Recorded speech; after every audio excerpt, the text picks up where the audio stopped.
Welcome to The Bitter Witness.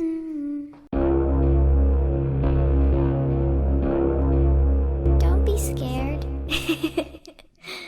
Hello, welcome back. I'm Rebecca, and I'm your host for The Bitter Witness. I hope you've had a good week. I've had a long couple of weeks. I have to apologize for no episode last week, but we had a little bit of a family emergency. One of my boys was in a car accident. He totaled his first car. He's okay, very sore, in physio, working to unclench all of his muscles, but it was a lot of instant panic, terror, relief, and then a long road to where we are right now. But I'm happy to report that he's on the road to recovery. We found him a new car, and he will be heading back to school very soon. It is disgustingly hot in Ontario. Ugh. I don't even want to go outside for anything. Yesterday, it was 32 degrees Celsius and felt like 45 degrees Celsius. Today, we are supposed to be heading up to 33 degrees, which is just, I'm not even going to go outside. Not even going to put a toe outside of this house. But with this heat, my roses have finally bloomed. As soon as you walk out the front door, you get a blast of rose fragrance. It's beautiful. I love it. Well, that's about it for my little corner of Ontario. Let's get the business out of the way, shall we? If you like this episode, or any episode, please head on over to the Patreon page and give the show some love. For less than a cooling fan, you can help me to continue bringing you episodes each week. You can also support the show on Spotify. And don't forget to give the show a 5-star review over on Apple. Apparently, it helps the show in the algorithm. Which, well, you know the drill. Like, follow, and share the show on whatever platform you're listening to. Stop by our Facebook page and leave a comment or share a post with everyone you know, or don't know for that matter. Everyone is welcome here. That's enough of the business. Let's get to this week's case. The dogs are sleeping behind me, so Puppy ASMR will be brought to you by both Miley and Piper this week. So grab a cup of tea, a box of Kleenex, and an entire bottle of something hard, because this case is absolutely horrific. You are going to cry. I guarantee it. So sit back and relax while I tell you about the case of the Houston Daycare Fire.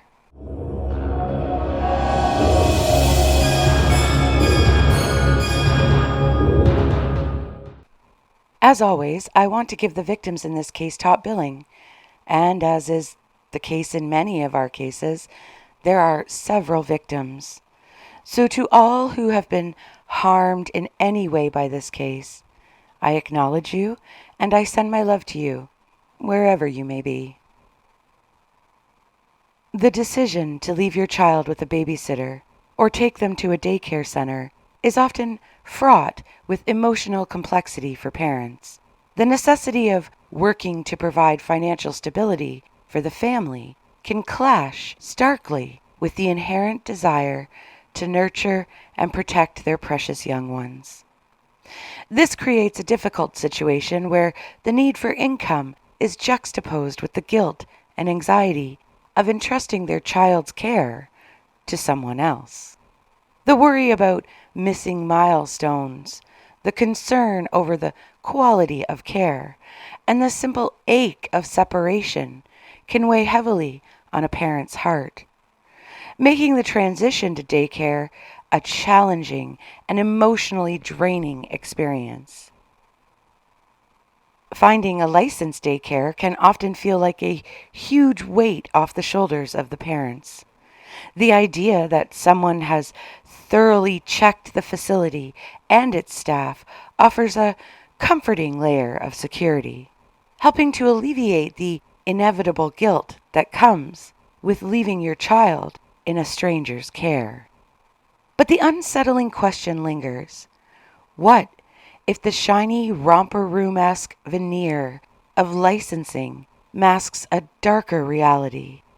What if behind the brightly colored walls and cheerful decorations, a monster, hiding in plain sight, is the one taking your child into their arms, promising to love and nurture and protect your most precious child as if they were their own?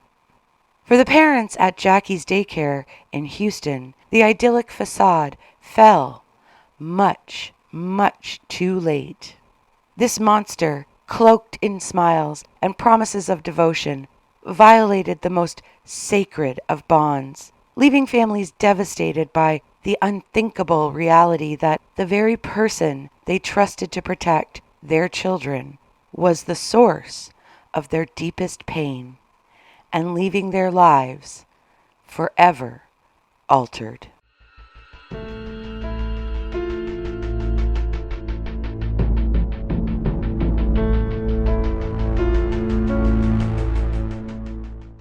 Jackie's Daycare in Houston, Texas, was owned and operated by 22-year-old Jessica Tata. It was located at 2010 Crest Park Drive. Tata was born in the U.S. on May 6, 1988, but she also held Nigerian citizenship. Tata's daycare was a state-licensed daycare, meaning she had been vetted by representatives of the state, and that she had passed inspections and held proper training, etc.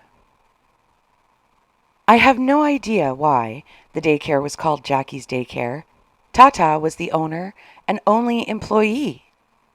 I couldn't find anything about this anywhere, and honestly, it doesn't matter now.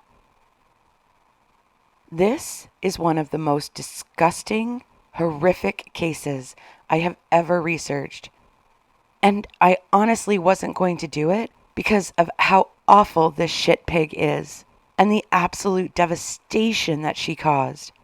But by discussing these types of cases, although extremely difficult, it can hopefully help us to understand some of the factors that contributed to this happening. Maybe identify some red flags or warning signs. As well, it ensures that our victims are not forgotten. February 24th, 2011 seemed like a normal day for many of the families who relied on Tata's Daycare Center. Tiffany Dickerson, a certified nursing assistant at West Houston Medical Center, and her 3 children arrived at Tata's home around 6:30 a.m. Her son, Shamari, 3 years old, puckered his little lips to give his mom one of his famous fish kisses. Tiffany happily took the fish kiss from Shamari and hugged and kissed her 2- and 5-year-old daughters. Then she headed off to work. Tiffany's 5-year-old daughter was in kindergarten, and Tata was responsible for taking her to school a little later. At 6:45 a.m., Kenya Stratford arrived at the daycare with her 20-month-old daughter, Kendall. Kenya had Kendall wrapped in a pink blanket with ladybugs all over it. Kenya was a single mom who had just found a new job as a receptionist at an oil and gas company and needed to find daycare quickly and close to her home. This was Kendall's second day at the daycare. Kenya wasn't completely sure about Tata or the daycare itself, but given her situation, she had to take what spot she could find for Kendall. She didn't want to lose the new job. She had to provide for herself and her daughter. As Kenya handed Kendall over to Tata, she kept saying to herself, "Temporary.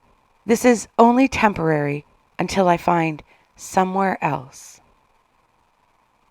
Emmanuel Kojo woke early and saw his wife Betty still sleeping next to him.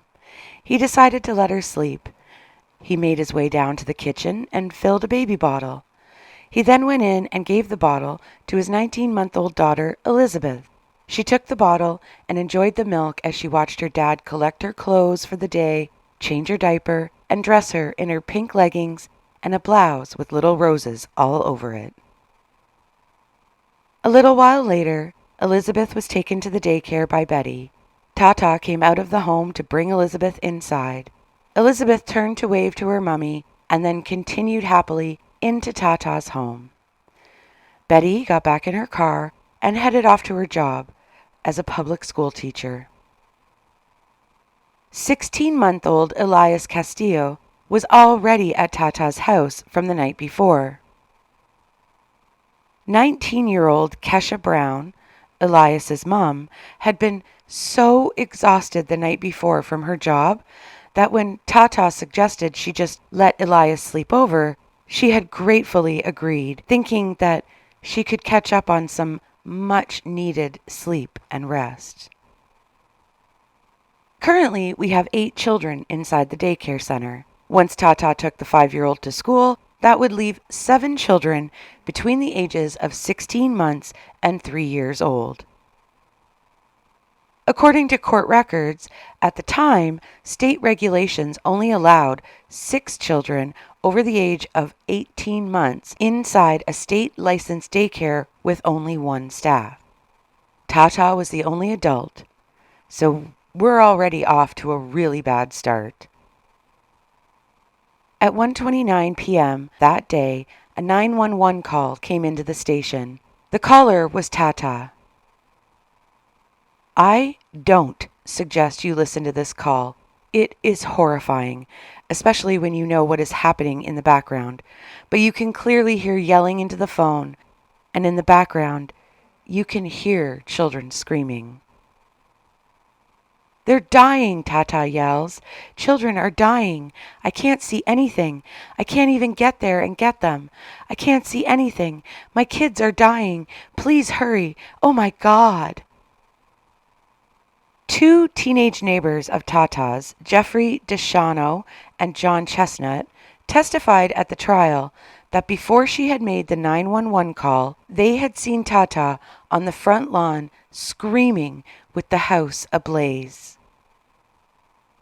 Jeffrey testified that he saw Tata wrap a piece of cloth around her arm and break a side window, but there was too much smoke and she couldn't get inside the house to the children.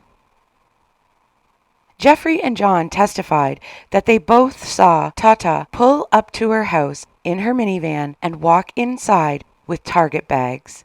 According to Jeffrey and John, within 1 or 2 seconds, she ran back out of the house, screaming about the fire. Immediately, Jeffrey and John ran to the house. He asked her if there was anyone else in the house, to which she screamed, "There are 10 kids in there." Jeffrey ran to the house and tried to get any of the children out, while John called 911 to report the fire. Jeffrey ran to a broken window and was able to grab hold of a child. But while he was pulling the child up from the floor, the smoke and flames overtook him, and the child slipped from his grasp and fell back inside the house. Jeffrey and John both valiantly tried to get the babies out of the house, but with the intensity of the flames and the thickness of the smoke, they were unable to rescue any of the children. Later, other neighbors would testify that Tata was standing on the front lawn of the home screaming, my kids, pray for them." According to some of the neighbors, Tata told them that she had gone to the washroom while she was heating up a pot of oil on the stove to fry chicken nuggets for the kids. Tata stated that when she came out of the washroom, the entire kitchen was engulfed in flames. Tata told the neighbors that she had grabbed 2 of the children and screamed to the other children to crawl out the front door after her. She had tried to go back in to save other children, but when she had tried to go back into the house, she was hit with black smoke and flames, which, according to Tata, had caused her to pass out. At 1:35, police, ambulance, and firefighters arrived. At that point, the only sounds coming from the house was that of wood on fire crackling. There were no more screams from children. At the front of the house were 2 children laying on the grass. Firefighters ran inside the home, desperately searching the black smoke for the 5 children who were still inside the home. When a firefighter felt a tiny hand or tiny leg, they would scoop the children and run out the front door of the house. Once on the lawn, they would drop to their knees and begin CPR in a desperate attempt to hear even the slightest sign of life. After breathing a few breaths into the tiny bodies, the firefighters would run, carrying the children in their arms, down the street to where the ambulances were waiting. Miraculously, firefighters were able to find all 5 children and get them out of the house within 10 minutes. However, Tata kept screaming for them to go back into the burning house because she was positive she had more kids at the daycare that day. At first, she told the firefighters she had 13 kids inside the home. Then she said 9, but she didn't. She only had 7.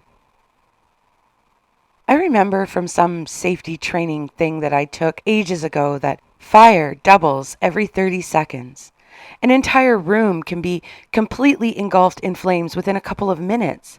And this stupid bitch put first responders' lives in danger because she wasn't aware of how many kids she was looking after that day. This was an absolute tragedy to begin with, and she could have made this even worse. She is a shit pig. Firefighters had to run approximately 300 meters with the children in their arms to get to where the ambulances were waiting. Crest Park Drive, where the daycare was located, is a complete circle, and the street is narrow, like 1 car at a time narrow. So the ambulances had to wait at the entrance of Misty Park Drive for the victims to be brought to them, which on one side is brilliant because they knew not to go in and get themselves stuck, but on the other hand, it only added time to the children receiving care. Now, calm the fuck down, Karen. That doesn't mean that I'm blaming any of the first responders for anything. They did everything they could, and I know that those firefighters ran as fast as their legs would take them, getting those babies to the ambulances. I'm simply saying that those were some of the things that first responders were dealing with this horrific fire. Because of the number of victims, the children were all sent to different hospitals. Parents were notified and only told that there had been a fire at the daycare and that their child had been taken to one of several hospitals. And when parents arrived at the daycare, first responders weren't able to tell which child was which. Many of the parents were forced to speed from hospital to hospital, desperately searching for their children. Oh my God, this is a parent's nightmare. My heart is in my throat right now. I just received this call. Someone called me from my son's accident scene as they were taking him out of the car and placing him in an ambulance. Even though my situation wasn't nearly as severe as what these parents are getting, I know this feeling, and you literally, as a parent, can feel the blood drain from the tip of your head, and it's almost like it's just evaporating all the way down your body. It's horrible. The other thing is I can't imagine getting to the scene only to find out that your child has been rushed to a hospital and no one knows exactly where your child was. My heart is racing. When I was researching this case and I read that she stated that the fire had started while she was in the washroom, my first thought was, well, how high did she have that stove for a pot of oil to start a fire like this? That's pretty quick for a full-out blaze to start, don't you think? And my second question was, who the hell licensed this woman to take care of children? Well, buckle in, kids, 'cause this ride is going to throw you off kilter real quick. Kesha Brown, Elias's mom, arrived at the daycare. She was approached by the fire chaplain, Gary Blackman. He rushed her to the hospital. All he was able to tell her was that Elias was still alive. When she arrived at the hospital and was taken to Elias, she couldn't hold him because there were so many tubes and other things attached to him. She put her finger in his hand and Elias squeezed. By the next morning, Kesha's mother, boyfriend, and boyfriend's mom had all arrived in Elias's room. But they noticed that one of Elias's pupils was larger and one was smaller.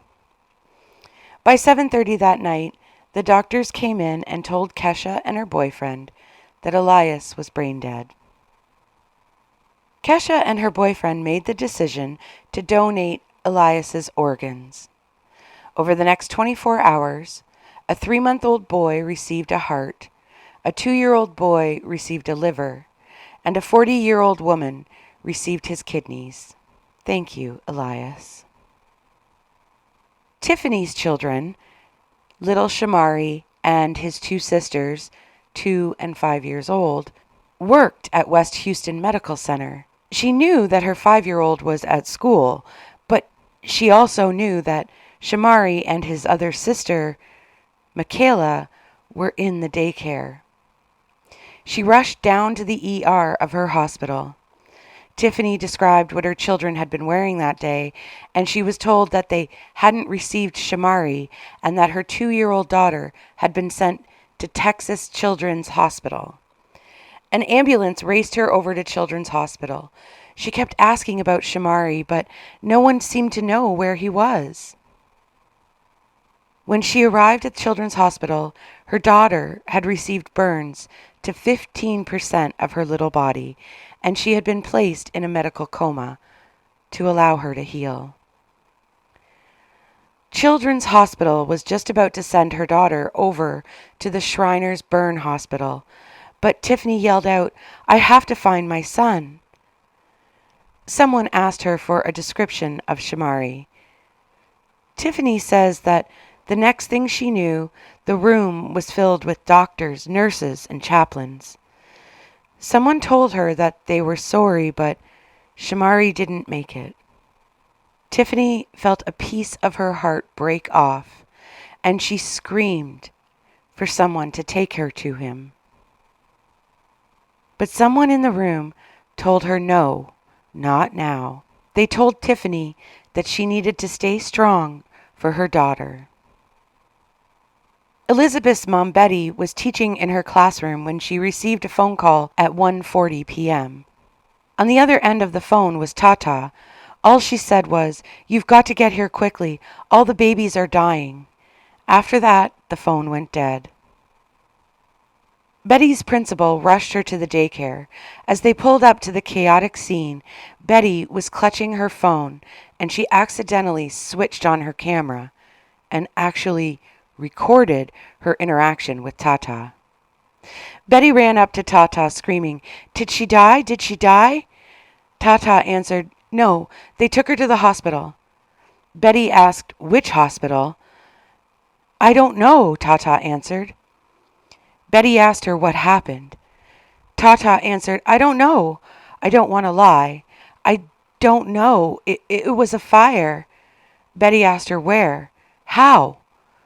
Tata answered, "All I did was pee. I came out and there was black everywhere. I went straight to the kids. I couldn't see anything. I am so sorry. I don't know what to do." Betty and her principal went to the closest of the hospitals where the children might have been taken. The closest hospital to Tata's daycare was West Houston Medical Center, but Elizabeth wasn't one of the children that had been brought there. Next, they went to Southwest Memorial Hermann Hospital.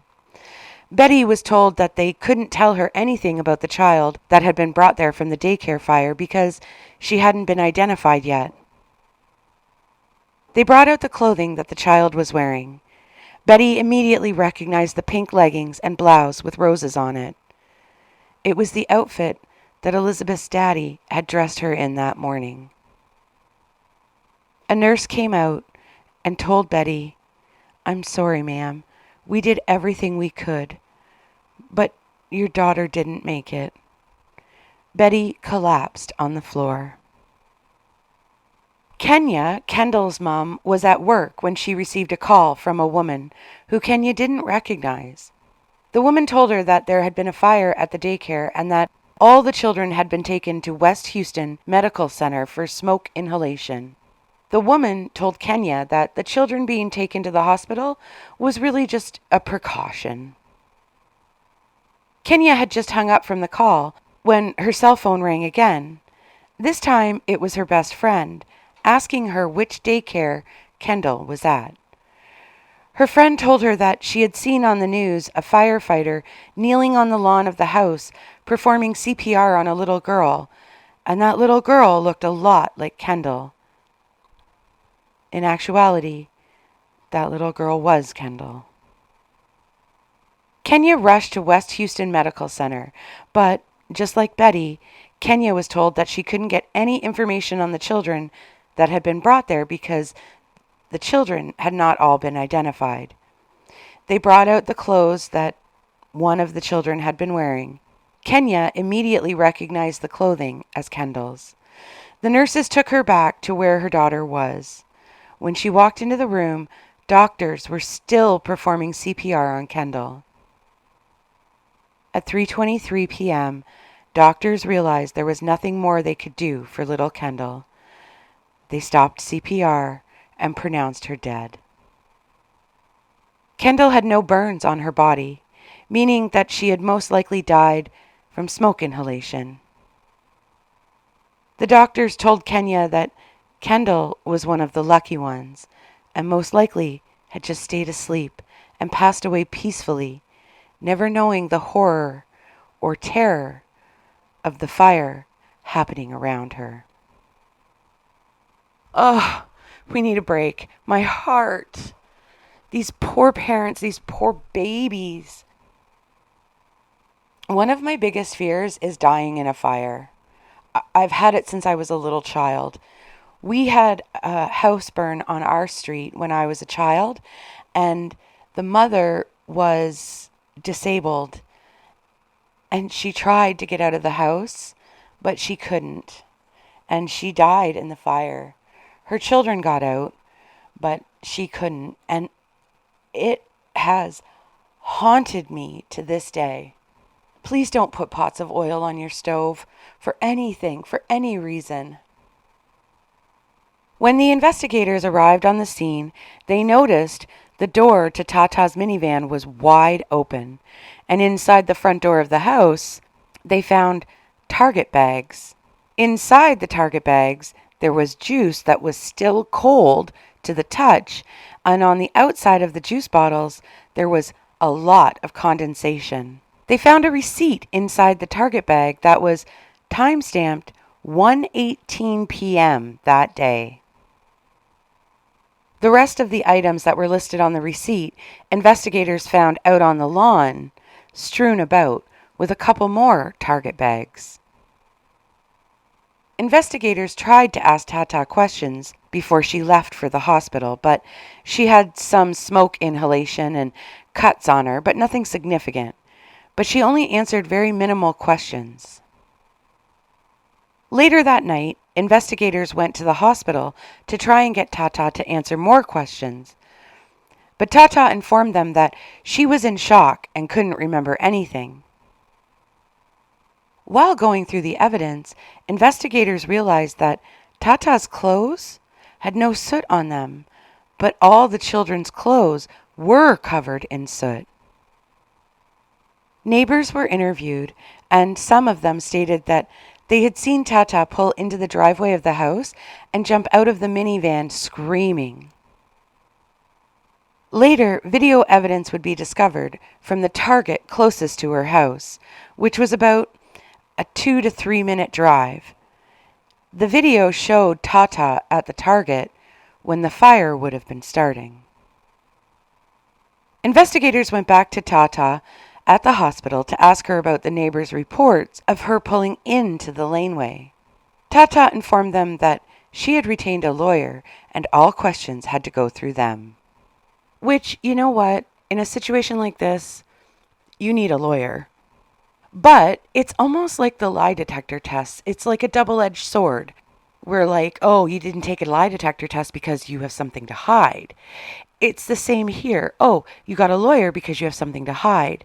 But quite honestly, anyone in any situation that has to do with the law, my advice is don't take a lie detector test and get a lawyer. Tata's brother, Ron Tata, addressed the neighbors' accounts of seeing Tata pull into the laneway after the fire had started.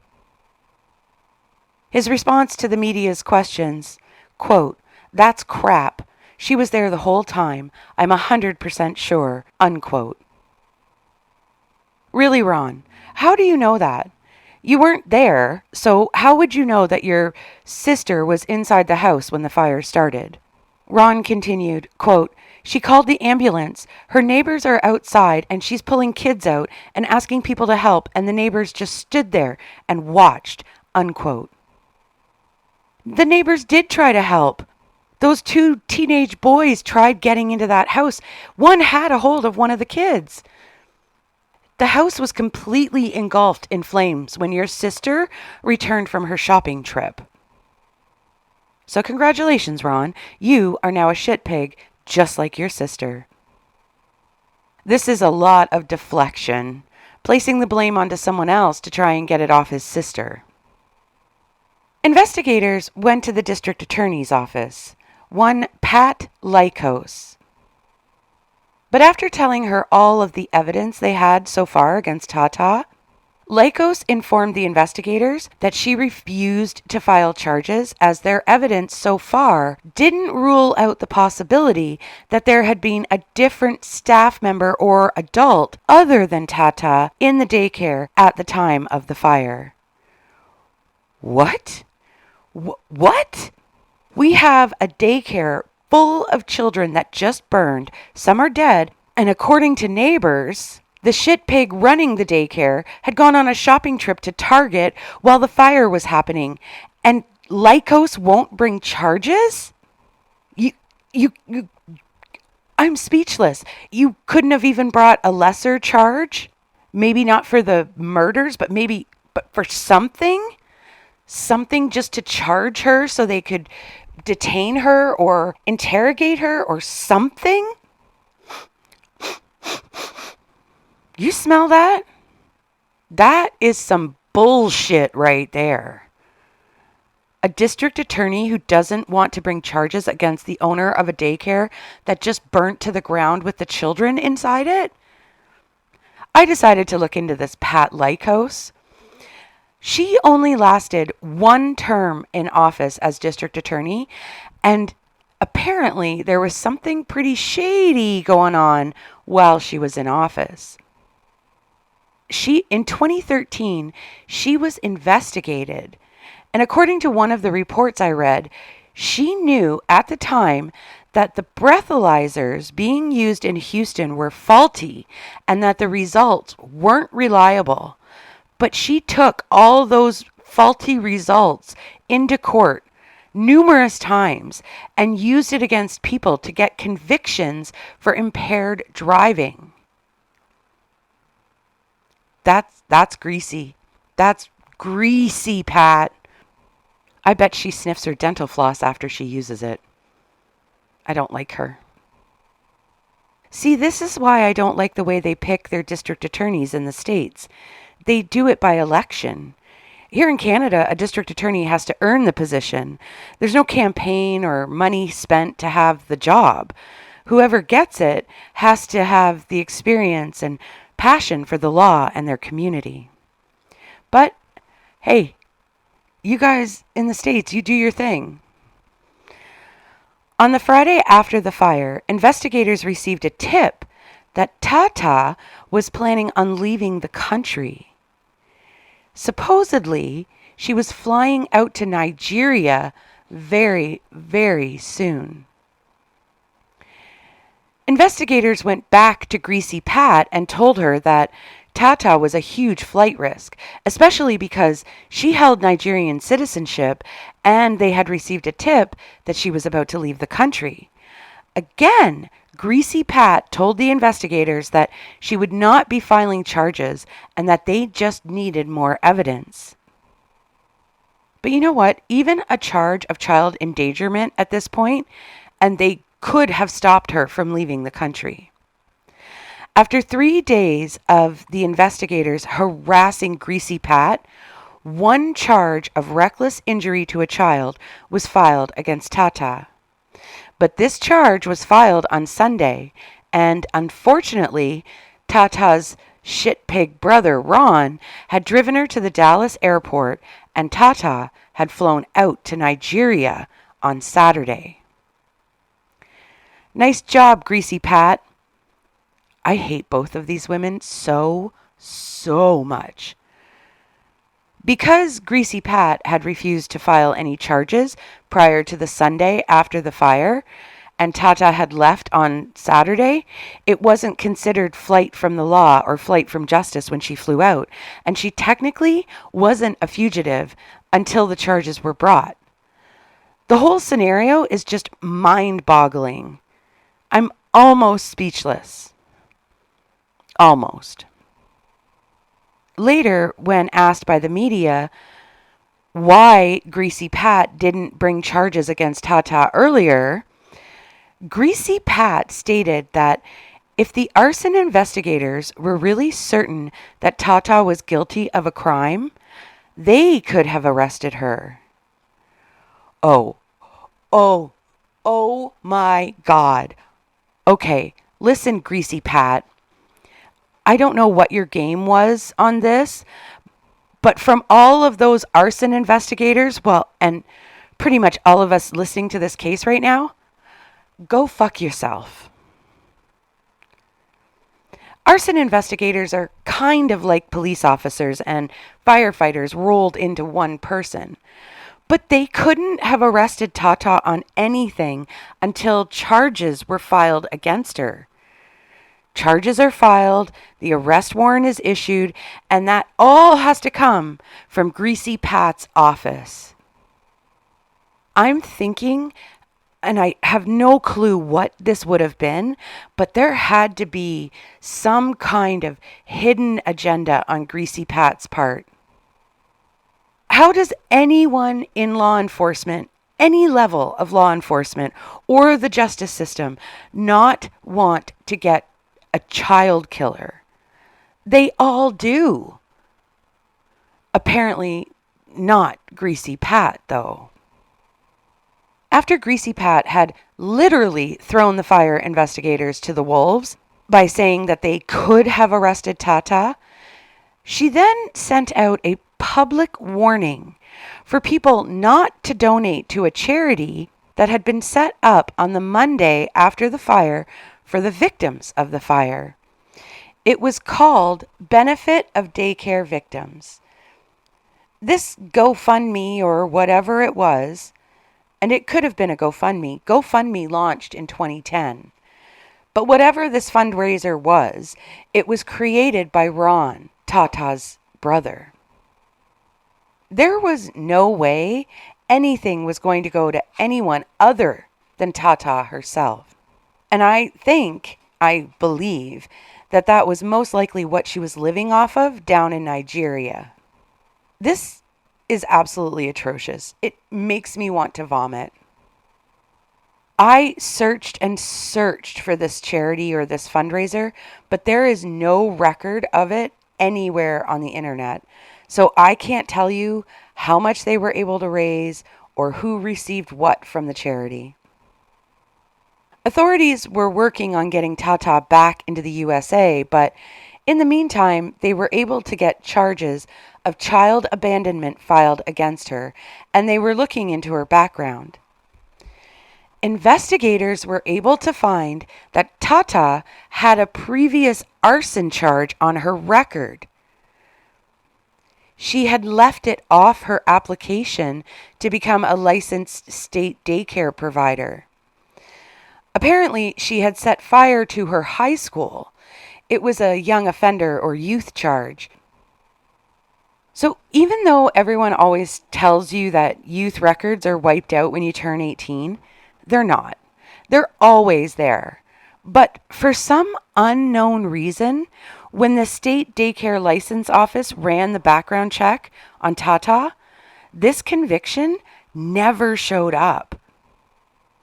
My only thought on this is that she maybe had applied for a pardon and received one, but even then, I would think the conviction should still show up somewhere in the records.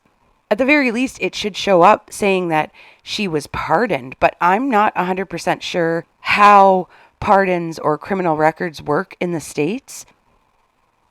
But the sad reality is that if this conviction had have shown up when the state daycare license office had ran their background check, she would never have gotten a license.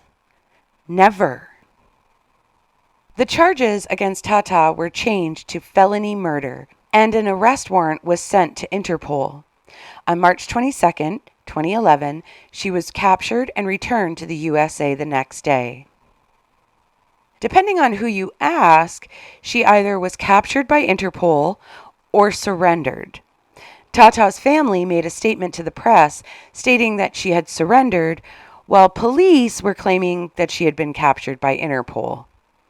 You know what? Who gives a shit as long as she's in handcuffs?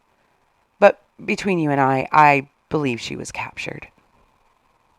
Tata was charged with 4 counts of felony murder, 2 counts of reckless injury to a child, and 3 counts of child abandonment. Prosecutors decided to pursue only the charge of felony murder for Elias Castilla. They did this to make sure that they had tons and tons of backup charges in the tiniest of chances that Tata was found innocent of Elias's murder.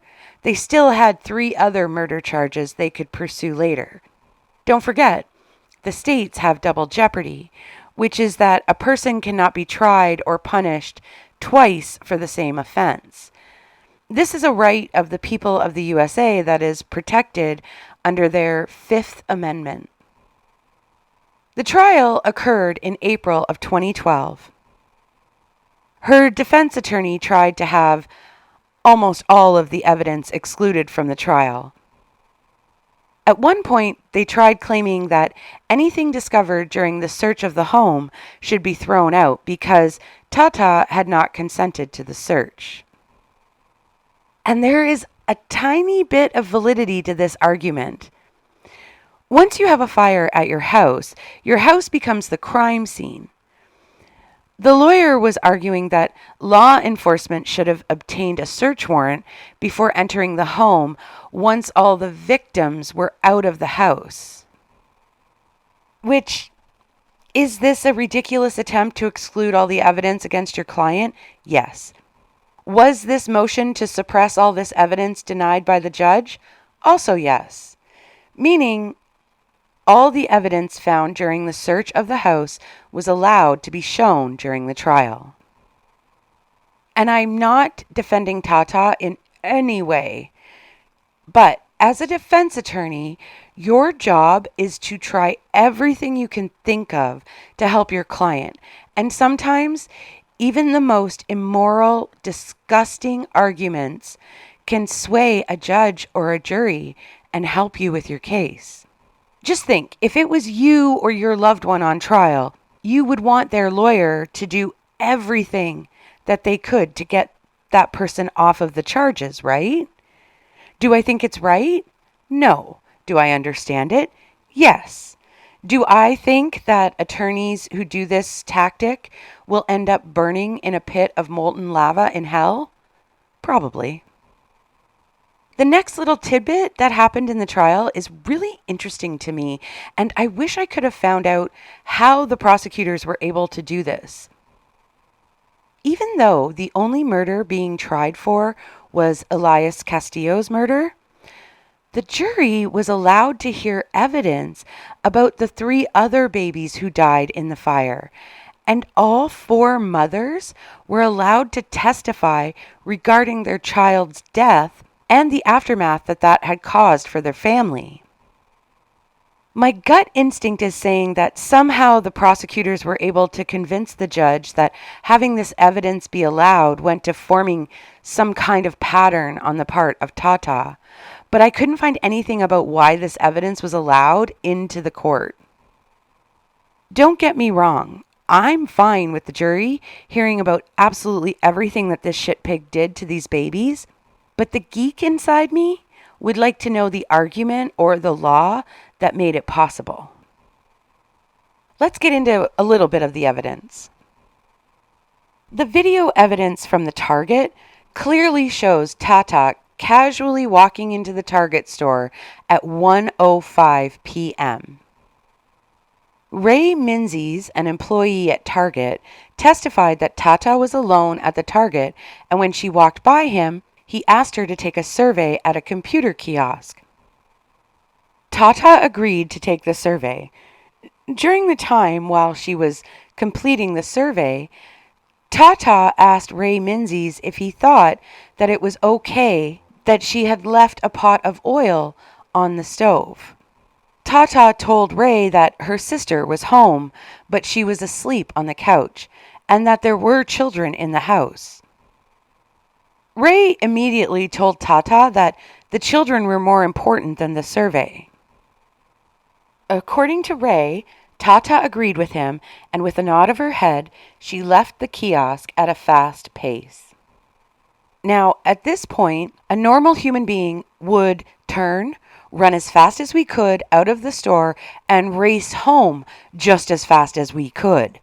Wait, a normal human being would never have left babies home alone to go to Target. Do you think that Tata ran out of the store? Correct, she did not. She walked over to the register to pay for what was in her cart. And while she was being rung through the checkout, she actually argued over prices of some of the items she was buying. Are you kidding me? This just gets worse and worse and worse. Pay for what it rings up as or leave it. You have babies home alone with a pot of oil on the stove. In fact, you shouldn't even be buying anything. You shouldn't even be there. According to one article from the Houston Chronicle that I found, after she finally got through the cash with her items, she walked her fat ass over to the Starbucks and orders a drink, waits for the barista to make it, and then left the building at 1:22 p.m. to head to her car. But at no point on the video does she appear to be in a hurry or concerned that there are 7 kids inside the house with a pot of oil on a turned-on stove. All right, hold on to your asses, kids. Video evidence presented at trial showed that this trip to Target was not the only time that day that she had gone out alone. She was seen on video surveillance at Gold Star Donuts at 7:46 a.m. and a Walmart at 7:48 a.m., which I would think is probably right after she dropped off Shamari's sister, the 5-year-old, at school. But at both places, she had no children with her, and we know that all the kids had been dropped off by then. So this shit pig left those babies home alone in the morning, and I doubt very much that any of those babies were asleep at that point. So this tells me a couple of things. The first is that Tata would just come and go from the daycare whenever she wanted, with no regard for the safety of the children that she had in her care. And 2, she's an even bigger shit pig than I thought. Prosecutors told the jury that this fire wasn't an accident. It was an inevitability. A couple of teenagers who had actually spent time at Tata's daycare when they were younger testified at trial that Tata would often leave the babies unattended in the house. They stated that she would take older children to McDonald's, but always left the babies inside the house alone. I cannot believe that she was able to get away with this for so long and that nothing bad ever happened to a child before this fire. Defense attorneys tried to offer alternative causes of the fire to the jury. First, they suggested that the stove was faulty and that even though Tata had placed the oil on low, the stove had malfunctioned and put itself on high, and thus causing the fire. Okay. Number one, who puts a pot of oil on a stove and then leaves the house? And two, are we just going to ignore the fact that she left the kids alone in the house to get her Target and espresso fix? You know, if she had have been inside the house when that fire started, she might have been able to put it out somehow and get all the kids out of the house alive. And who the fuck deep fries chicken nuggets? You cook them in the oven or an air fryer. But when this happened, I very much doubt that she had an air fryer. But using a pot of oil to cook anything is a giant pain in the ass. Once you're done, what do you do with the oil? It's dirty, so you can't put it back in the bottle. And you really don't want to throw it in the garbage because it never turns to solid, so it would just be liquid in your garbage bag. And trivia time, air fryers were first made in 2010 by Dutch engineer Fred van der Weege. Actually, old Fred had invented them in 2006, but he took his design to the company Philips in 2010, who scooped it up and made sort of an egg-shaped air fryer. But it wasn't until approximately 2017 that other companies started creating their own versions of the air fryer, and that was when the big boom in popularity really occurred. The more you know. With regards to the stove, the defense actually brought in an electrical engineer who testified that the stove had a history of malfunctions, which included burners turning up to high on their own and the stove itself turning on all by itself. The engineer also testified that there actually was a possibility that the refrigerator Tata had may have also set the fire, as it too was known to malfunction at times. The prosecutors informed the jury that the make and model of the stove was never recalled for anything. Then the prosecutors asked the engineer if leaving 7 babies and toddlers alone in a house with a pot of oil on a stove known for malfunctioning was dangerous to human life. The engineer replied, quote, "I wouldn't do it," unquote. All the evidence was presented to the jury. The judge informed the jury that they were to be sequestered for their deliberations, which is a really interesting decision to me. That very rarely happens. Usually, if a jury is going to be sequestered, it will happen at the beginning of the trial and last for the duration until after the deliberations are finished. And actually, it's quite rare to sequester a jury at all. After the trial, the judge was asked about his decision of sequestering the jury, and his response was, quote, "It was in the best interest of justice," unquote. My thoughts on this is that perhaps the judge wanted the jury to not be swayed by family or media as to whether Tata was guilty or innocent. This case got a lot of media in the Houston area. Sequestering them at this stage seems a little late to me.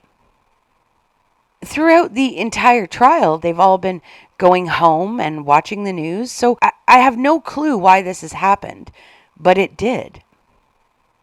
Another reason why the judge might have sequestered the jury is to kind of bully the jury into bringing back a verdict quickly without actually bullying them, maybe?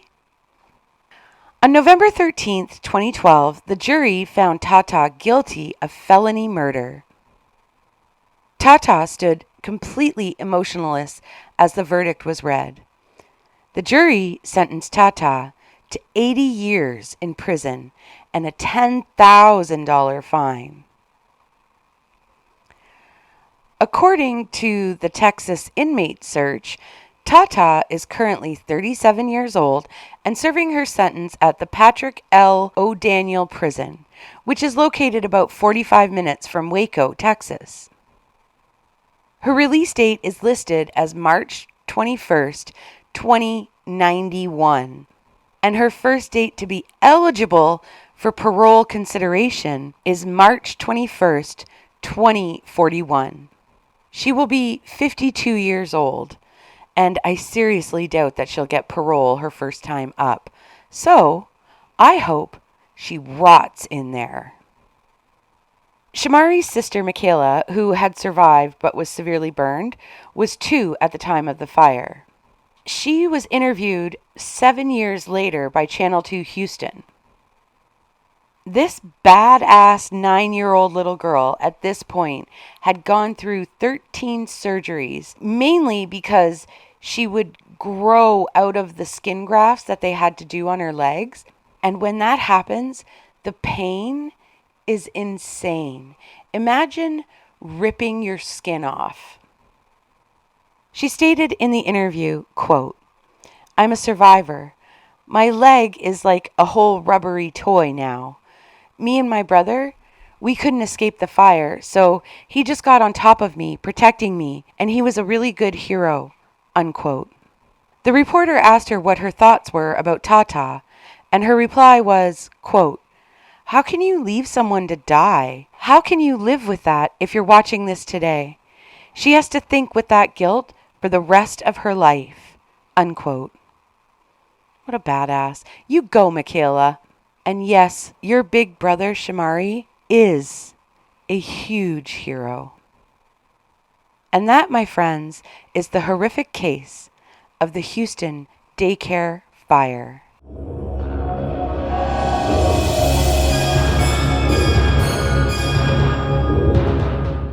My thoughts. This is one of the most horrific cases I have ever researched, and I cannot for the life of me figure out how a human being can have absolutely no regard for the life of a helpless, defenseless child. Even though my boys are all grown up now, my mama radar is still running. If I'm at the store and I see a parent out with their kid, let's say the parent is paying cash at the register and they let go momentarily of the kid to pay and the kid starts moving towards the door, I'm the one who always goes, "Hey buddy, where are you going? Don't go out there, little guy. Come on back here." Our natural instinct is to protect a child, even one that isn't our own, because children are not able to protect themselves. But not shit pig Tata. She had no instincts of protection. The only instincts this shit pig had were self-preservation and self-satisfaction. Honestly, I think she deserved to get the death penalty in this case. I think that the only reason she didn't get the death penalty was because of Greasy Pat and some political motivation. But I would have been okay with this monster getting the chair. She doesn't deserve to have the rest of her life paid for by the state. And quite honestly, the 6 by 8 feet of concrete that she will spend the next 80 years in is too good for her.